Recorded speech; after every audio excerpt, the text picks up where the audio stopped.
Hello everyone.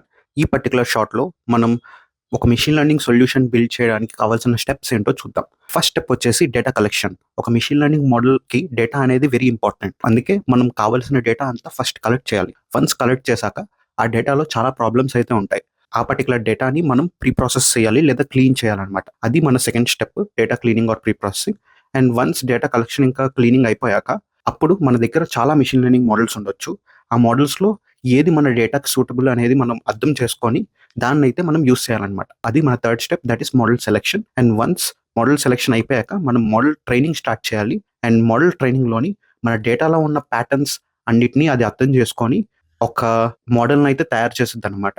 And ఆ model అనేది అవుట్‌పుట్‌ని predict చేయగలదు. వన్స్ మోడల్ ట్రైనింగ్ అయిపోయాక మోడల్ ఎవాల్యుయేషన్‌కి మనం వెళ్తాము. అండ్ మోడల్ ఎవాల్యుయేషన్‌లో మనం ఏం చేస్తామంటే మన మోడల్ అనేది ఎలా ప్రెడిక్ట్ చేస్తుంది, ప్రెడిక్ట్ చేస్తుందా లేదా అనేది అర్థం చేసుకోవడానికి ట్రై చేస్తాం. ఒకవేళ మన మోడల్ సరింగా వర్క్ అవ్వకపోతే అప్పుడు మళ్ళా వెనక్కి వెళ్ళి కొన్ని చేంజెస్ చేసి మన మోడల్ ట్రైనింగ్ అనేది మళ్ళా చేయాలనమాట. ఇలాగ ఈ 2 సైకిల్‌లో అవుతా ఉంటాయి.